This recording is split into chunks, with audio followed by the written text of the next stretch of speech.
Hi guys! Nag-isa ako ng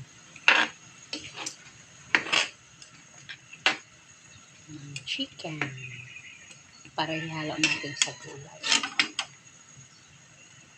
Gulay na kalabasa. Ayan, yan. Lagay natin dito. Ilagay na natin ang kalabasa, guys. Kumukulo na siya.